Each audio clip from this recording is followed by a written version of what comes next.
앞서 머신러닝에 대해서 좀 더 자세히 설명드렸다면 지금 시간부터는 딥러닝에 대해서 소개를 드리도록 하겠습니다. 딥러닝을 이해하기 위해서는 인공신경망을 알아야 하는데요. 인공신경망이라고 하면 실제로 있는 신경망을 수학적으로 표현한 게 인공신경망입니다.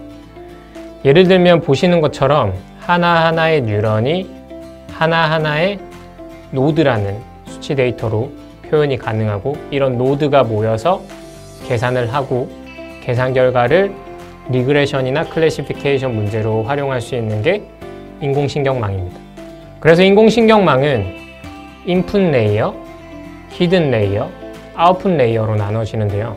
인풋 데이터에는 CO2 사용량, 온실의 온도, 온실의 습도, 온실의 LED 값, 난방 에너지 이런 식으로 있으면, 이런 여러 가지 인풋 데이터를 통해서 아웃풋 데이터는 노드가 하나인 농작물 생산량을 예측하는 문제를 파악한다고 했을 때, 보시는 것처럼 인풋 데이터와 아웃풋 데이터는 어떻게 보면 정해져 있는 값입니다. 그죠? 히든 레이어의 노드 개수는 정해져 있지 않습니다. 그래서 개발자의 역량이고요. 히든 레이어의 노드가 많아질수록 데이터가 들어가서 알고리즘을 수행할 때 좀 더 모델이 복잡해진다는 것을 기억을 해두시면 좋고, 모델이 좀 더 복잡해지는 거는 제가 가지고 있는 데이터에 대해서만 잘 맞는 오버피팅 문제가 발생될 수 있기 때문에 이런 거에 유념해서 인공신경망을 구현을 해야 됩니다. 보시면 제가 아까 말씀드렸던 것처럼 체내에 있는 신경망을 수학적으로 표현한 게 인공신경망이라고 했습니다. 뉴런이라고 하는 세포에서 자극을 받았을 때 이제 임계치값 이상을 넘겨주는 역할을 하는 게 액티베이션 펑션이라고 하는 활성화 함수로 활용이 돼서 사용이 됩니다. 액티베이션 펑션은 보시는 것처럼 왼쪽 그림에 계단식의 함수도 있을 수 있고, 그리고 최소값이 0이고 최대값이 1인 시그모이드 함수도 있을 수 있고, 렐루라고 하는 오버피팅을 방지하기 위해서 만든 함수가 나올 수도 있습니다.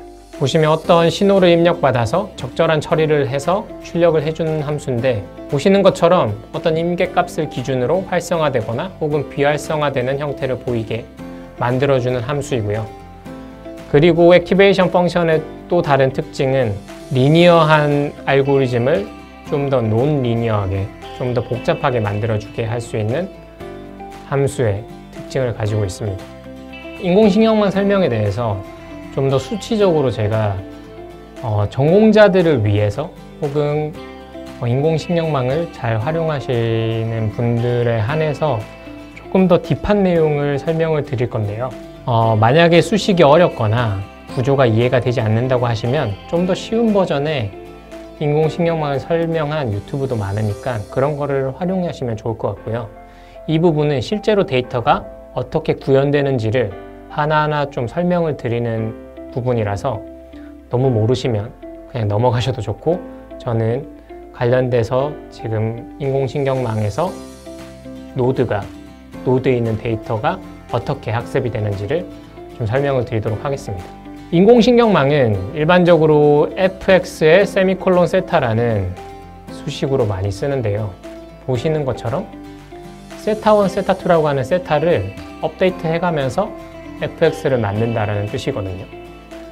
그래서 제가 만약에 1.0, -0.5라는 데이터를 가지고 있다고 했을 때 세타1, 세타2라는 제가 임의로 정한 가중치를 설정해 놓습니다. 세타1은 1.2, 2.1, 1.5 그리고 -0.3, -0.7, 0.3으로 설정을 해놓고, 세타2는 -0.2, 0.5, 1.3으로 설정해 놓는다고 했을 때 제가 가지고 있는 데이터 1.0, -0.5가 인풋 노드에 들어가게 됩니다.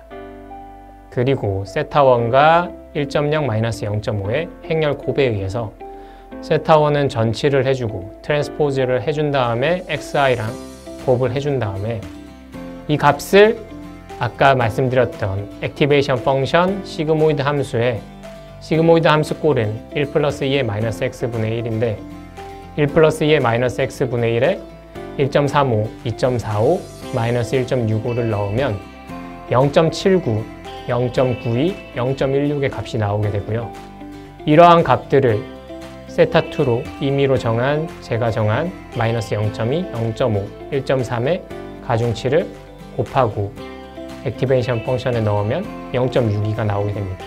그런데 저는 0.62를 나오는 세타1, 세타2를 정답으로 할 수가 없습니다. 왜냐하면 실제 정답은 1이라는 값이 나와야 되는데 제가 구한 값이 0.62가 나와버렸어요. 그래서 이 0.62를 1에 가깝게 만들어야 하는 게 저희의 인공신경망, 제 지금 뉴럴 네트워크의 목적입니다. 그래서 그거에 맞게 세타1, 세타2를 바꿔줘야 되고 업데이트를 해줘야 되는데요. 그래서 세타1, 세타2를 업데이트 해주는 과정을 백프로파게이션 역전파 알고리즘이라고 합니다. 그 알고리즘의 원리는 먼저 저희가 구해야 하는 목적 함수 자체가 yi가 1에 가깝도록 세타1, 세타2를 바꿔줘야 되는데 그 말은 저희가 임의대로 정한 세타1, 세타2에 대해서 나온 결과값인 0.62가 1에 가까운, 그러니까 1에서 0.62를 뺀 값의 제곱이 0이 되도록, 에러 펑션이 0이 되도록 계속 학습을 해줘야 되는데요. 그 펑션 자체는 지금 보시는 것처럼 이런 식으로 나타낼 수 있고요. 2분의 1을 한 이유는 이제 미분했을 때 이 2가 없어지도록 만들어주기 위해서 2분의 1을 한 거고요. 그래서 이 yi-yi'의 제곱값이 최소화가 되도록 세타1, 세타2를 업데이트 해줘야 됩니다. yi-yi'의 제곱이 보시는 것처럼 2차 함수예요. 2차 함수는 보시면 최소값이 2점입니다. 그죠? 미분값이 0인 값이 최소인데 계속해서 이 값들을 가중치를 깎아 내려가야 되거든요. 깎아 내려가야 된다는 게 그레디언트 디센트입니다. 그레디언트를 점점 낮춰주면서 최소값에 가도록 해주는 게 인공신경망에서 학습을 하는 목적이고요. 근데 이제 얼만큼 이렇게 그레디언트를 깎아 내려가느냐, 현 지점의 기울기를 정해줘야 되는데 이 지점의 기울기는 백프로파게이션을 통해서 현 지점의 기울기를 구할 수가 있습니다. 예를 들면 우리가 임의로 한번 순전파했다고 출력값이 정확하진 않죠. 아까 세타1, 세타2가 정답이 아닙니다. 예를 들면 지금 정답인 값이 1이고 yi''은 0.62가 되는데 이 값의 제곱을 해버리면 0.072가 나옵니다.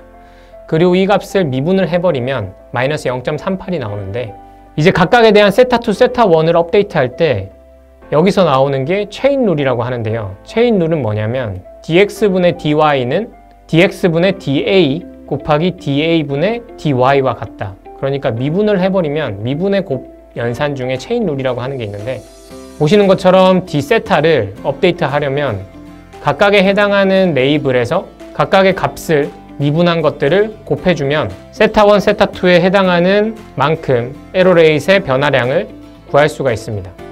그래서 이런 러닝 레이트 같은 경우에는 임의대로 제가 설정을 하는 거고 그 러닝 레이트에 곱해지는 변화량은 에러 레이트의 미분값으로 구할 수가 있고 그 미분값은 체인 룰에 대해서 세타1, 세타2의 변화량에 대한 에러 레이트의 변화량을 산정함으로써 구할 수가 있는데 그 과정을 백프로파게이션이라고 합니다. 그 예를 동영상을 한번 보여드리도록 할게요. 동영상을 보시면 이 자동차들이 최종 목적지에 가도록 하는데 각각의 가중치의 크기에 따라서 자동차가 꼬린을 하는지 못하는지를 파악하실 수가 있습니다. 그래서 이런 그레디언트 디센트에 대해서 제가 설명을 드렸는데 에러 펑션 2차 함수에 대해서 최소값으로 가기 위해서 가중치를 점점 깎아 내려가는 게 그레디언트 디센트인데 그레디언트 디센트에서 가장 큰 문제가 예를 들면 저는 그레디언트 디센트를 통해서 최소점으로 갔다고 한다고 생각했는데 그 점은 최소점이 아닌 로컬 미니멈, 최소점은 여기 밑에 있는데 저는 이 꼭지점에 도달을 한 거예요. 그래서 저는 꼭지점에 도달을 함으로써 내가 원하고자 했던 세타1, 세타2를 업데이트 했다고 말할 수 있겠지만 결론적으로 보면 저희는 크리티컬 포인트에 가야 되는데 그러지 못한 겁니다. 그레디언트 디센트에서도 여러 가지 방법론들이 많이 나왔습니다. 예를 들면 스토캐스틱 그레디언트 디센트 혹은 모멘텀 그레디언트 디센트 이렇게 나왔는데 스토캐스틱 그레디언트 디센트는 어떤 이런 로컬 미니멈에 빠졌을 때 글로벌 미니멈에 갈 수 있도록 확률적인 값을 통해서 발자국의 크기를 크게 하는 게 스토캐스틱 그레디언트 디센트고요. 모멘텀 그레디언트 디센트는 발자국 크기를 크게 한다고 해서 결과적인 글로벌 미니멈에 갈 수는 없는 방향도 있을 수 있기 때문에 방향성을 추구했다는 점에서 모멘텀 그레디언트 디센트를 쓰기도 합니다. 최근에는 뭐 아다그레드, 여러 가지 RMS 프롭 이런 게 많이 있기 때문에 여러분들이 딥러닝 뉴럴 네트워크를 쓸 때 옵티마이저로 여러 가지를 설정해서 할 수 있는 공간이 존재합니다. 하지만 과거부터 이렇게 뉴럴 네트워크가 발전이 되었던 건 아니에요. 몇 가지 문제가 있었는데 첫 번째는 베니싱 그레디언트 프로블럼이 있습니다. 이게 뭐냐면 아까 말씀드렸던 것처럼 학습을 하려면 각각의 세타1, 세타2, 세타3의 변화에 대한 에러 레이트의 변화율을 미분값을 구함으로써 업데이트를 해야 되는데 레이어가 3개인 경우만 보더라도 이제 세타3를 업데이트를 하려면 d세타3분의 dl의 값을 구해야 되고요. 그리고 d세타1을 구하려면 각각의 세타1, 세타2, 세타3에 해당하는 값들을 전부 다 미분을 해줘야 됩니다. 그러면 그게 무슨 말이냐면 이런 각각에 걸리는 값들이 전부 다 활성화 함수로서 걸리거든요. 활성화 함수로서 나오는 값이 각각에 해당하는 값인데 활성화 함수는 보시다시피 대부분 시그모이드 함수를 많이 썼습니다. 1 플러스 2의 마이너스 x분의 1을 썼는데 1 플러스 2의 마이너스 x분의 1의 미분값의 최대값이 0.25거든요. 여러분들도 아시다시피 0.1 곱하기 0.1 곱하기 0.1 혹은 0.1 곱하기 0.01 곱하기 0.001 이렇게 하면은 0에 가까운 값이 나옵니다. 세타1을 업데이트가 안 되고 0인 값으로 수렴을 함으로써 베니싱 그레디언트 문제가 발생하게 됐습니다. 그래서 이 문제를 해결하기 위해서 일반적으로 시그모이드 함수를 썼던 액티베이션 펑션을 렐루라는 함수를 씀으로써 해결을 했습니다. 렐루는 보시는 것처럼 0 미만인 값들은 모르겠고 0 이상인 값들에서 미분을 했을 때도 1로 살아날 수 있거든요. 보시면 0 미만일 때는 y는 0으로 되고 0 이상일 때는 y는 x로 되면서 y는 x를 미분하면 1이기 때문에 1에 어떠한 값을 곱하더라도 그 값이 살아남음으로써 레이어가 많아지더라도 세타에 대한 에러 레이트의 변화율을 곱하더라도 그 값이 살아나는 현상을 볼 수 있었습니다. 그래서 액티베이션 펑션을 렐루로 만듦으로써 베니싱 그레디언트 문제를 해결할 수 있게 되었고요. 제가 설명한다고 했었던 언더피팅이랑 오버피팅, 어프로프라이트 피팅에 대해서도 설명을 드릴 건데 또 한 가지 딥러닝을 썼을 때 가장 큰 문제가 오버피팅이 많이 일어났다는 문제가 있습니다.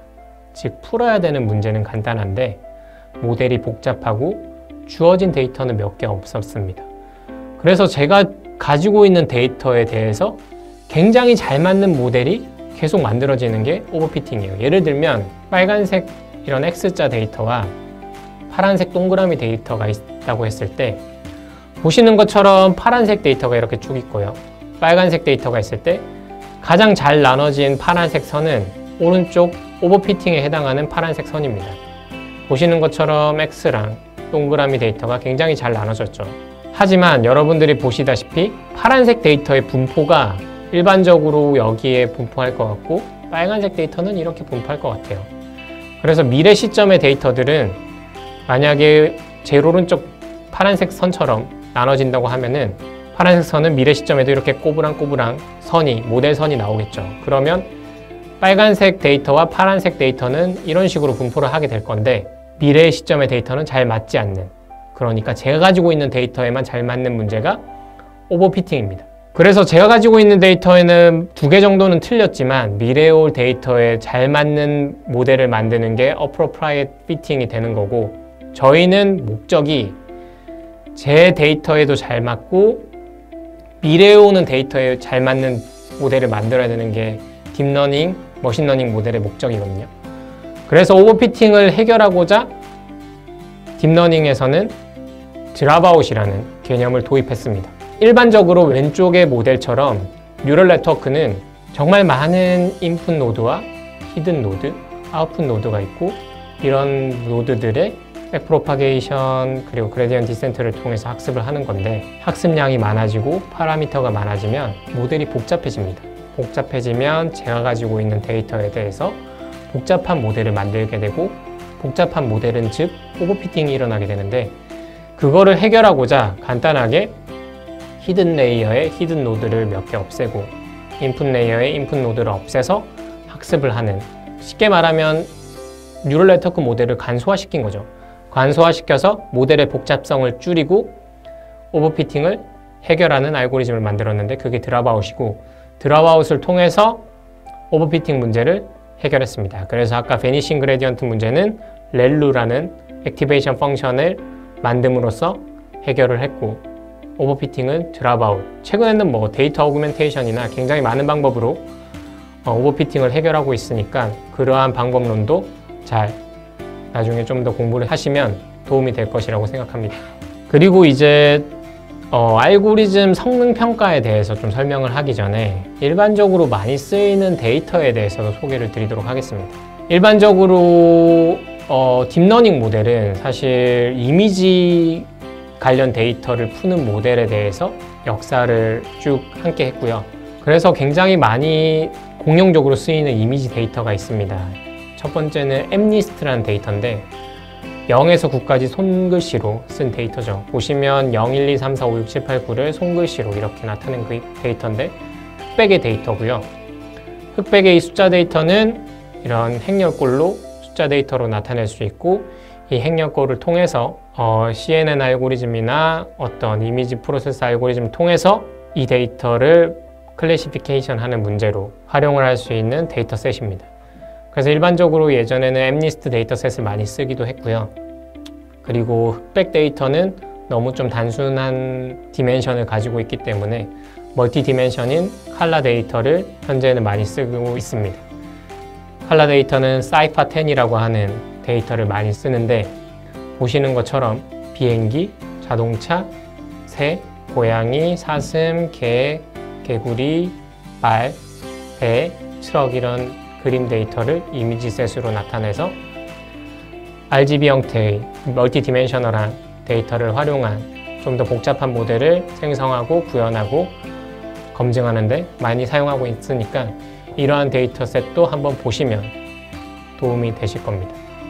왜냐하면 이런 일반적인 데이터들을 통해서 GitHub나 from scratch 형태로의 소스 코드가 많이 존재하고 있기 때문에 이런 데이터셋의 존재를 아는 것만으로도 알고리즘을 구현할 때 많은 도움이 되기 때문에 이런 데이터셋은 기억을 해두시고 활용을 하시면 좋을 것 같고요. 최근에는 패션 MNIST, 매드 MNIST라고 해서 다양한 형태의 데이터가 많이 있기 때문에 이러한 데이터도 존재하고 이러한 데이터도 많이 활용하고 있다라는 걸 기억을 해두시면 좋을 것 같고, 국내에서도 AI 허브를 보시면 농작물 관련돼서도 다양한 데이터가 존재합니다. 그러한 데이터를 통해서 한번 알고리즘을 만들어보고 알고리즘을 바꾸고 이런 것도 수행을 해보시면 AI에 대한 역량을 올리시는데 도움이 많이 되실 거라고 생각을 합니다. 그래서 일단 앞서 설명드렸던 이미지 데이터에 대한 어떻게 보면 뉴럴 네트워크의 역사를 좀 설명을 드릴 건데요. 보시는 것처럼 2012년도에 처음에 이미지 경진대회가 일어났는데 처음에 우승했던 팀은 뉴럴 네트워크를 쓰지 않았습니다. 컨볼루션 뉴럴 네트워크가 이미지 셋에 적합한 뉴럴 네트워크인데 컨볼루션 뉴럴 네트워크를 쓰지 않고 정확도가 74% 정도 나왔는데 2012년에 아까 설명드렸던 드랍아웃이랑 렐루를 통해서 성능이 10% 정도 올랐고요. 그렇게 하면서 쭉 알고리즘이 발전되면서 2016년도에는 사람보다 더 잘 맞는 알고리즘 수치가 나와서 이 경진대회는 없어졌고 CNN의 역사를 그리고 뉴럴 네트워크의 역사가 보시는 그래프처럼 나와 있습니다. 여러 가지 CNN 알고리즘이 있습니다. VGGNet, 구글넷, 그리고 레지듀얼넷 이렇게 있는데 후에 이미지 관련돼서 프로세싱을 할 때 이런 알고리즘을 활용하면 좀 더 정확도가 높은 알고리즘을 수행하는 데 도움이 되실 거라고 생각하고요. 일반적으로 이미지를 프로세싱 할 때는 컨볼루션 뉴럴 네트워크라는 알고리즘을 많이 씁니다. 컨볼루션은 보시는 것처럼 컨볼루션 필터를 활용해서 데이터를 압축을 하는데요. 컨볼루션 필터나 풀링 필터를 활용해서 멀티 디멘셔널한 혹은 데이터가 굉장히 많은 이미지 데이터를 줄여서 뉴럴 네트워크를 학습하는 게 컨볼루션 뉴럴 네트워크입니다. 그래서 보시는 것처럼 지금 풀링 레이어를 설명드리면 11, 24, 5, 6, 7, 8, 3, 2, 1, 0, 1, 2, 3, 4라는 4x4의 4 곱하기 4의 데이터를 2 곱하기 2의 데이터로 만들어주는 건데요. 보시면 11, 5, 6 중에 가장 큰 숫자인 6을 먼저 가져오고 2, 4, 7, 8 중에 가장 큰 숫자인 8을 가져오고 3, 2, 1, 2 중에 가장 큰 숫자인 3을 가져오고 1, 0, 3, 4 중에 가장 큰 숫자인 4를 가져옵니다. 그래서 4 곱하기 4의 데이터를 2 곱하기 2의 데이터로 맥스 풀링한 데이터로 저희가 쓰는 것처럼 이런 큰 데이터나 멀티 디멘셔널한 데이터를 줄임으로써 뉴럴 네트워크를 수행하는 게 컨볼루션 뉴럴 네트워크입니다. 그래서 이런 알고리즘은 컨볼루션 뉴럴 네트워크는 일반적으로 디멘션이 크고 데이터가 큰 이미지 데이터에 적합한 알고리즘이고요. 그래서 여러 가지 컨볼루션 뉴럴 네트워크를 활용해서 쓰인 예제들이 많습니다. 뭐 예를 들면 이게 컨테이너십인지 아닌지를 판별하는 문제, 그리고 코끼리는 코끼리대로, 꽃은 꽃대로, 개는 개대로 이렇게 분류하는 문제, 혹은 이렇게 세그멘테이션, 예를 들면 버스는 이런 식으로 네모를 쳐서 이게 버스고 여기에 사람이 있고 이건 보트고 여기에 사람이 있고 이런 식으로 구분하는 문제가 컨볼루션 뉴럴 네트워크에 해당이 되고요. 그리고 이런 컨볼루션 뉴럴 네트워크를 통해서 여러 가지 많은 일들을 했죠. 보시는 것처럼 어떤 풍경 사진에 대해서 뭉크 스타일로 고우 스타일로 바꿔줘 이렇게 했을 때 이런 것도 전부 다 CNN 기반의 VGG넷을 통해서 활용한 예제이고, 그리고 정말 많이 하는 거는 동영상에 보는 것처럼 자율주행도 CNN 기반으로 많이 하고 있습니다. 그리고 과거에 트랜스포머가 나오기 전에는 RNN 기반의 리커런트 뉴럴 네트워크를 통해서 타임 시리즈한 데이터를 굉장히 많이 RNN을 통해서 풀었는데요. 아까 뉴럴 네트워크 같은 경우에는 y는 fx의 세미콜론의 세타였다고 하면 여기에 변수에 state라는 변수를 넣어서 시간에 해당하는 시계열 데이터를 좀 더 잘 학습을 하는 모델을 만든 게 리커런트 뉴럴 네트워크입니다. 좀 더 리커런트 뉴럴 네트워크를 들어가 보면 GRU나 LSTM 이런 식으로 쭉 많은데, 그런 알고리즘들은 여러분들이 한번 찾아보시면서 공부를 해두시고, 그러한 알고리즘의 특징은 시계열 데이터에 좀 더 복잡한 데이터에 잘 맞는 알고리즘이다라는 거를 기억하시고, 나중에 리그레션이나 어떤 클래시피케이션 문제를 할 때 시계열 데이터에는 RNN 계열의 알고리즘을 한번 넣어서 해보시면 좋은 결과를 나타낼 수 있을 겁니다. 정말 많은 스타트업들이 RNN을 통해서 만들어졌죠. 예를 들면 유튜버나 방송을 하는 사람들의 백그라운드 사운드가 저작권에 다 걸리는데, 그런 백그라운드 사운드를 만들어주는 스타트업들이 우후죽순처럼 많이 생겨났습니다.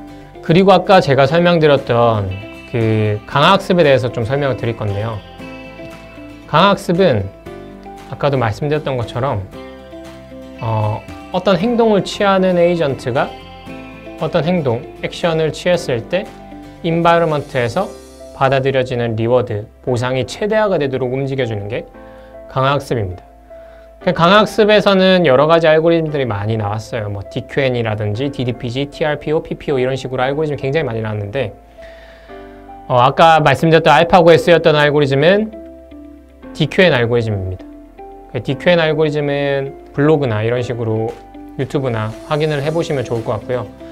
예를 들어서 설명드리면, 아까 에이전트랑 인바이러먼트랑 액션에 대해서 좀 소개를 드리면, 이 동영상이 가장 설명드리기 좋은데, 이 게임은 알타리 게임인데요. 그 나무 막대기가 공에 부딪혀서 공이 튕겨나가서 벽돌을 깨는 게임입니다. 그래서 여기서 말하는 에이전트는 막대기를 움직이는 주체인 게임하는 사람이고, 그리고 액션은 막대기가 움직이는 게 액션이겠죠. 그리고 이 공이 움직여서 벽돌을 깨는 이 인바이러먼트를, 이 환경 자체를 인바이러먼트라고 하고, 이 벽돌을 깨면은 보시면 점수가 올라갑니다. 그래서 점수가 최대화가 되도록 움직이는 게 강화학습의 원리라고 생각하시면 될 것 같습니다. 그래서 이걸 보시면 학습을 하면 할수록 좀 더 똑똑해집니다. 그래서 막대기를 좀 덜 움직여도 돌멩이가 벽돌을 많이 깨는 현상을 볼 수 있는데, 동영상을 보시면서 강화학습에 대한 알고리즘의 이해를 해보시면 좋을 것 같습니다. 그리고 데이터의 전 처리에 있어서 조금 설명을 드리고 넘어가도록 할게요. 여러분들이 가지고 있는 데이터가 만약에 시간당 데이터라고 했을 때 제가 필요한 데이터는 분당 데이터가 필요할 수도 있습니다. 예를 들면 제가 1시간 데이터가 있는데 15분 단위의 데이터가 필요해서 그 15분 단위의 데이터를 활용한 제어 알고리즘이나 혹은 모니터링이 필요한 경우가 있는데, 그럴 때 데이터 사이사이를 채워주는 방법을 보관법이라고 합니다. 예를 들면 XI와 XI 플러스 1에서 저는 A라는 시점에 데이터가 필요한데 없을 때 만들어주는 방법이 보관법인데, 여러 가지 보관법들이 있습니다. 선형 보관법, 그리고 다항식 보관법, 스플라인 보관법 이렇게 있는데, 선형 보관법은 알고자 하는 함수가 직선의 선형 함수라고 가정하고 함수 값을 추정하는 방법이고요. xi와 xi 플러스를 알고 있고 그 두 점을 연결하는 직선의 함수에 구하고자 하는 a를 대입해서 얻는 방법이 선형 보관법입니다. 그리고 다항식 보관법은 2차 이상의 다항식을 가진 함수로서 두 점을 연결하는 방법인데, 데이터 점이 많을수록 다항식의 차수가 높아지고 계산의 복잡성이 커집니다. 2차 이상의 다항식 추정법이라서 그래프 모양이 다르다는 특징을 가지고 있고요. 그리고 이거보다 좀 더 복잡한 게 스플라인 보관법입니다. 각 구간에서 낮은 차원의 다항식을 사용하는 방법이고, 전체 구간을 소구간별로 나누어서 저차수의 다항식으로 매끄러운 함수를 구하는 방법입니다. 그래서 각각의 보관법에 대해서 여러분들의 데이터에 가장 잘 맞는 보관법을 선정해서 구하시면 데이터의 사이사이의 값들을 확인하실 수 있을 겁니다. 그리고 머신러닝, 딥러닝을 통해서 나온 값들에 대해서 성능지표를 확인하고 결과를 유추해야 되는, 혹은 결과를 검증해야 되는 결과를 검증을 해야 됩니다. 분류 모델, 클래시피케이션 같은 경우에는 여러 가지 성능지표가 있는데요. 먼저 컨퓨전 매트릭스를 활용해서 성능지표를 구합니다. 컨퓨전 매트릭스는 혼동 행렬이라고 하는데, 컨퓨전 매트릭스는 이진 분류 모델의 성능지표로 많이 활용이 되고요. 실제 클래스와 예측 클래스의 값이 긍정인지, 포지티브인지, 부정인지, 네거티브 값의 유형인지 나타내는 지표가 컨퓨전 매트릭스입니다. 그래서 보시면 지금 표처럼 나타낼 수 있고요. true 네거티브, false 포지티브, false 네거티브, true 포지티브 이렇게 나올 수 있고, true는 예측값과 실제값이 같은지, false는 예측값과 실제값이 다른지 이런 식으로 나타내는 지표고, positive는 긍정, 부정, negative는 부정 이렇게 나타낼 수 있습니다. 그래서 true positive 같은 경우에는 실제 true인 정답을 true라고 예측하면 true positive고요. true negative는 실제 false인 정답을 false라고 예측하면 true negative입니다. false positive는 실제 false인 정답을 true라고 예측하면 false positive고요. false negative는 실제 true인 정답을 false라고 예측하면 false negative입니다. true negative와 true positive 값이 높을수록 이상적인 결과라고 볼 수 있고요. true positive 비율이 높다는 건 예측을 잘했다는 걸로 간주할 수 있습니다. 그래서 컨퓨전 매트릭스를 통해서 분류 모델의 성능 지표가 나타내는데, 먼저 첫 번째는 accuracy입니다. 정확도는 실제 데이터 중에서 예측 데이터가 얼마나 같은지를 판단하는 지표고요. 하지만 이진 분류 모델의 데이터 구성에 따라서 성능을 왜곡할 수 있기 때문에 단순히 정확도 결과 하나만을 가지고 성능을 평가하지는 않습니다. accuracy에 대한 수식은 전체 토탈분의 true negative 플러스 true positive의 값이 accuracy로 나타낼 수 있고요. precision은 positive로 예측한 값들 중에서 실제로 positive한 값의 비율을 precision이라고 합니다.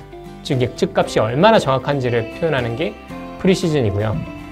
분모로 true positive와 false positive의 값을 합한 값이 분모로 들어가고 분자에는 true positive를 나타내는 값이 나오면서 프리시즌을 구할 수가 있습니다. 리콜은 실제 값이 포지티브인 값들 중에서 예측을 포지티브로 한 값의 비율인데 이는 실제 정답을 얼마나 맞췄느냐에 대한 값을 나오는 거고 true positive 플러스 false negative의 분의 true positive로 나타낼 수 있는 값이 리콜이라고 합니다. 분류 모델에 대한 성능 지표에 대해서 얘기를 드렸고요. 그리고 또 ROC, AUC 커브에 대해서도 많이 쓰입니다. 컴퓨전 매트릭스를 그래프로 시각화해서 모델의 성능을 확인하는 건데 ROC 곡선의 가로축을 false positive rate, 세로축을 true positive rate로 둬서 시각화한 것이고요. AUC는 ROC 커브에 대한 해당하는 면적을 표현한 건데 AUC가 크면 클수록 좋은 모델입니다. true positive rate랑 false positive rate는 나와 있는 것처럼 false positive rate는 부정적인 값을 긍정으로 잘못 예측한 비율을 말하고 true positive rate는 긍정인 값을 긍정으로 예측한 비율을 말하는 건데 이런 비율에 대해서 곡선을 그리는 게 ROC 커브고요. 이 ROC 커브에 대한 면적을 통해서 분류 모델의 성능도 많이 표현을 하기 때문에 이런 것도 잘 파악을 해두시면 분류 모델에 대한 정확도를 확인하실 수가 있습니다. 그리고 리그레션에 대한 모델의 성능 지표도 존재합니다. 여러 가지가 존재하는데 mean absolute error라고 해서 MA, 평균 절대 오차라고 하는데 MA는 절대값을 취하는 지표고 실제보다 낮은 값인지 큰 값인지는 알 수 없는 지표인데 일반적으로 MA의 수식은 이런 식으로 나옵니다. n분의 실제값 빼기 실제값을 추정하는 예측값의 절대값의 합으로 나오는데요. 이게 실제보다 낮은 값인지 오버 퍼포먼스한 값인지는 알 수가 없습니다. 그리고 또 MSE, RMSE를 많이 쓰는데 MSE는 mean squared error로 평균 제곱 오차인데 제곱을 하기 때문에 특이값이 존재하면 수치가 좀 많이 늘어나고요. 특이치에 좀 민감한 단점을 가지고 있습니다. 그래서 보시면 MSE는 n분의 실제값 마이너스 예측값의 제곱에 합을 한 값으로 나올 수 있고 MS의 루트를 씌운 값으로 평균 오차로 RMSE 값을 많이 씁니다. 그래서 일반적으로 RMSE로 성능 지표를 많이 쓰이고 있고요. 그리고 또 MAP는 mean absolute percentage error로서 MA와 동일하게 MSE보다 특이치에 러버스트하고 실제 값보다 낮은 값인지 높은 값인지는 알 수 없지만 이것도 많이 쓰이는 성능 지표이기 때문에 공식을 한번 봐두시면 나중에 회귀 모델에 대한 결과값을 파악하는 데 도움이 되실 겁니다. 그리고 또한 R2 스퀘어 값도 아셔야 하는데 R2 스퀘어 스코어 결정 개수는 실제 관측값의 분산 대비 예측값의 분산을 계산해서 데이터 예측의 정확도 성능을 측정하는 지표입니다. 0에서 1까지 수로 나타내어지고 1에 가까울수록 100%의 설명력을 가진 모델이라고 평가를 하게 됩니다.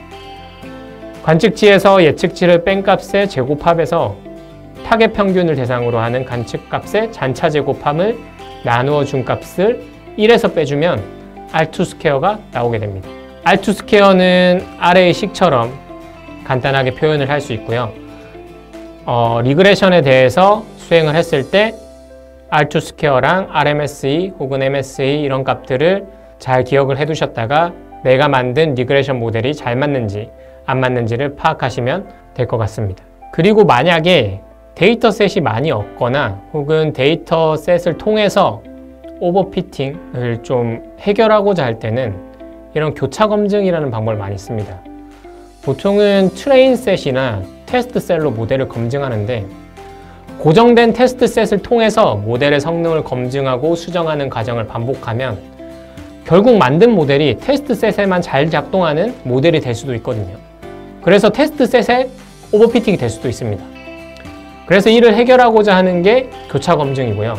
그래서 교차 검증을 트레인셋을 트레인셋, 밸리데이션 셋으로 분리한 다음에 밸리데이션 셋으로 검증하는 방식을 교차 검증이라고 합니다. 교차 검증 중에서 가장 많이 쓰이는 게 K-폴드 방법인데 전체 데이터셋을 트레이닝 셋과 테스트 셋으로 나누고요. 트레이닝 셋을 트레이닝 셋, 밸리데이션 셋으로 사용하기 위해서 K개의 폴더로 구분 지어 놓습니다. 첫 번째 폴드를 밸리데이션 셋으로 사용하고 나머지 폴드들을 트레이닝 셋으로 사용하고, 그리고 두 번째 폴드를 밸리데이션 셋으로 사용하고 나머지 폴드를 트레이닝 셋으로 사용하고, 이런 식으로 K개의 폴드마다 순서대로 트레이닝 셋과 밸리데이션 셋으로 나누는 게 K폴드의 방법이고요. 그래서 K개의 성능 결과가 나오면 이 K개의 평균을 해당하는 학습 모델의 성능을 구함으로써 K폴드 교차 방법을 많이 쓰기도 합니다. 데이터가 있을 때 이 데이터에 대해서 하나의 테스트 셋으로만 구하지 말고 이런 K폴드를 통해서 테스트 셋에 대한 오버피팅도 이런 식으로 해결을 할 수 있기 때문에 이런 방법도 잘 활용을 하시면 도움이 많이 되실 것 같습니다.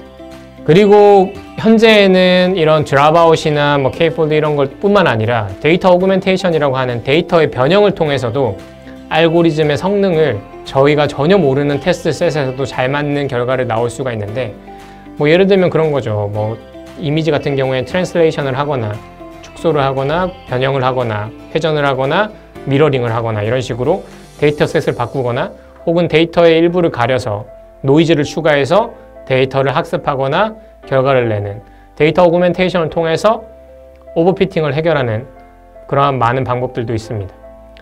그리고 최근에는 생성형 AI가 굉장히 많이 발전이 되어 있는데 뭐 겐이나 디퓨전 모델을 통해서 다양한 알고리즘들이 있는데 실제 사람과 유사한 데이터를 쭉 만들 수 있고요. 사물도 사람과 마찬가지로 여러 가지 실제와 유사한 데이터들 만들 수 있는 알고리즘이 생성형 AI, 겐, 디퓨전에 해당합니다.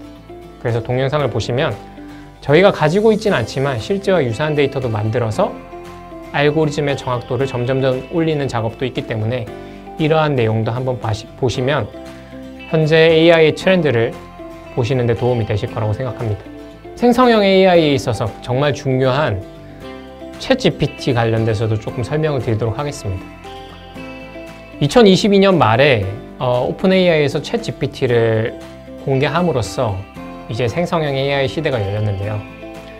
일반적으로 생성형 AI에서 많이 쓰이는 모델 중에 트랜스포머에 대해 설명을 드릴 건데 NLP 분야에서 발전한 모델이죠. NLP라고 하면 인공지능이 사람의 언어를 처리하는 분야를 일컬어서 말하는 걸 NLP, 자연어 처리라고 하는데, 자연어 처리에는 크게 자연어 이해와 자연어 생성, Natural Language Understanding과 Natural Language Generation이 있습니다. 챗GPT는 Natural Language Understanding, Natural Language Generation의 두 가지 모두 성능이 뛰어난 모델이고요. 이 챗GPT의 발전에 있어서 정말 중요한 알고리즘이 트랜스포머인데 2017년에 구글에서 트랜스포머를 공개했습니다. 제한 초기에는 번역기 용도로 많이 만들어져서 사용이 됐는데 과거의 모델과 다르게 컨볼루션이랑 리커런트 신경망을 전혀 사용하지 않았고요. 인코더와 디코더를 활용해서 사용한 모델입니다. 트랜스포머의 특징은 포지셔널 인코딩과 어텐션이라는 구조적 특징을 가진다는 게 트랜스포머의 가장 큰 특징입니다. 포지셔널 인코딩은 보시는 것처럼 I am a student 이 문장을 번역하기 위해서 각각의 I와 M과 A와 스튜던트 이거를 포지셔널하게 인베딩하는 게 포지셔널 인베딩인데, 보시는 것처럼 인베딩 벡터가 있고 이 인베딩 벡터를 포지셔널 인코딩에 맞게 인코딩을 한 거고요. 그리고 이런 인코딩 한 거를 셀프 어텐션이나 마스크드 디코더 셀프 어텐션 뭐 이런 식으로 Q와 키와 벡터를 통해서 수행하는 게 어텐션 알고리즘입니다. 이걸 좀 더 자세히 설명하면은 너무 좀 복잡한 모델이기 때문에 트랜스포머에 대해서는 트랜스포머 is all you need라는 논문을 한번 보시면 좋을 것 같고요. 그래서 트랜스포머의 구조적 특징은 인코더와 디코더를 가진다는 게 가장 큰 특징입니다. 인코더는 아까 말씀드렸던 것처럼 NLU, Natural Language Understanding의 모델을 가지고 있고요. 디코더는 Natural Language Generation의 성능을 가지고 있는 게 디코더입니다. 그래서 한글을 영어로 번역한다고 하면 왼쪽의 인코더 블록에 한글 문장이 사용되는 거고요. 한글 문장에 대한 문장 구조나 의미 등을 내부의 인공신경망을 통해서 파악을 하고 파악된 정보를 바탕으로 디코더에서 영어 문장을 생성하기 시작합니다.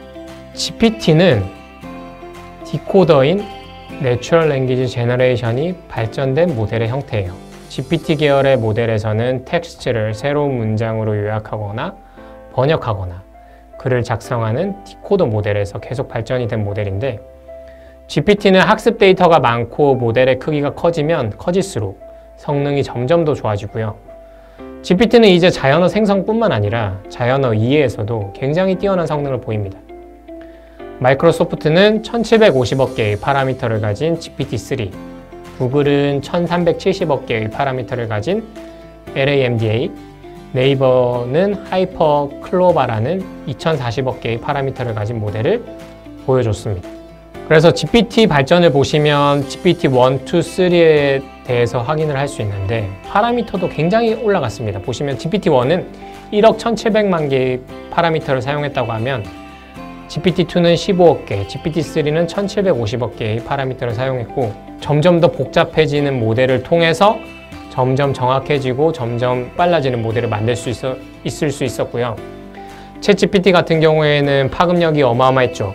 보시면 챗GPT는 GPT 3.5 버전을 활용하고 있는데 전 세계에 수많은 사람이 접속하는 트래픽을 별무리 없이 견뎌내고 있다는 게 정말 놀라운 점이고, 사용자 100만 명을 돌파하는데 넷플릭스는 3.5년, 페이스북은 10개월, 유튜브는 8개월, 인스타그램은 2.5개월, 아이폰은 74일이 걸렸는데 챗GPT는 5일이 걸렸습니다. 그만큼 챗GPT를 사용하는 수가 굉장히 많아졌고 우리 일상생활에서 없어서는 안 될 그런 존재로 자리매김을 함으로써 이번 강의에도 이런 챗GPT에 대한 소개를 넣었는데요.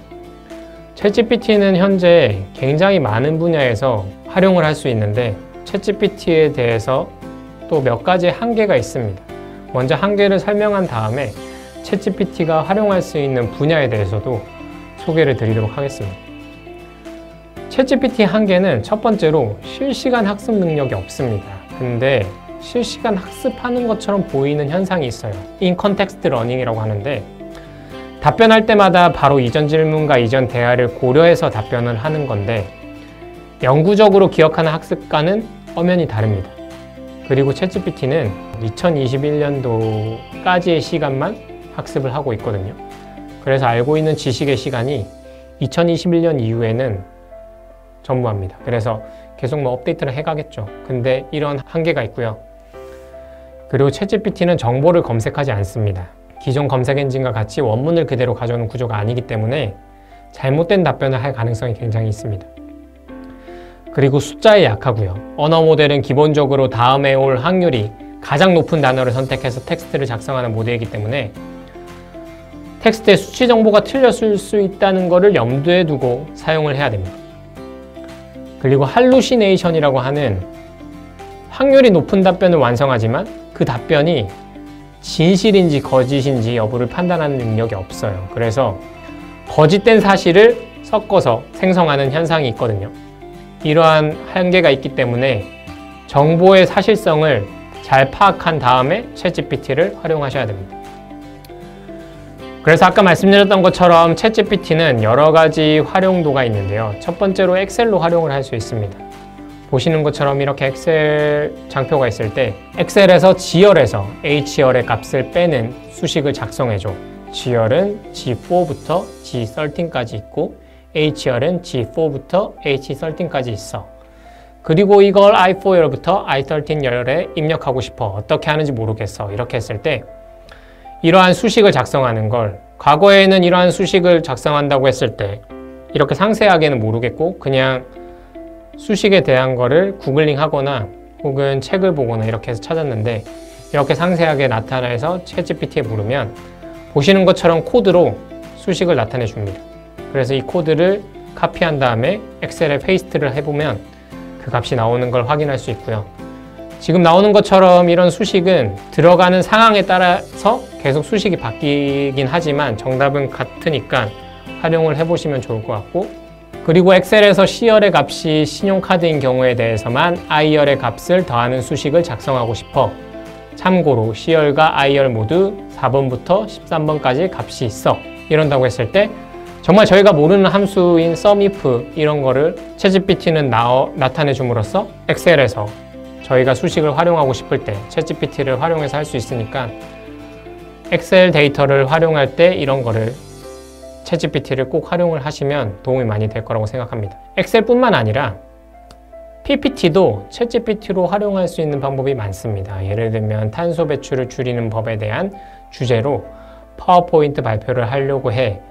아래 내용을 참고해서 각 슬라이드별로 컨텐츠를 작성해줘. 대상은 대학생이고 명확하고 간결하게 내용을 작성하고 슬라이드 개수는 3장이고 발표 시간은 5분이야. 이런다고 했을 때 각각의 슬라이드에 대한 구성을 해줍니다. 이런 식으로 PPT를 활용할 수도 있고요. 그리고 발표를 하실 때 스크립트 작성도 챗GPT가 해주기도 합니다. 이러이러한 프레젠테이션 발표 내용인데 요청사항을 반영해서 발표 스크립트를 작성해줘 했을 때 슬라이드별로 스크립트를 작성해 주니까 이런 것도 참고해서 PPT를 활용하면 되고요. 개발자로서 제일 많이 좀 쓰이려고 하는 게 이제 파이썬을 활용할 때 챗GPT로도 많이 씁니다. 보시면 만약에 파이썬을 처음 하시는 분들은 챗GPT를 통해서 5주짜리 파이썬 기초 코스를 만들어줘. 한글로 만들어줬으면 좋겠어 했을 때 파이썬 관련된 내용들을 쭉 이렇게 파이썬 1주차, 2주차, 3주차에서 각각에 해당하는 내용과 주제를 알려주고요. 예를 들면 변수라는 개념이 있는데 혹시 간단한 파이썬 코드와 함께 더 자세히 설명해 주겠어?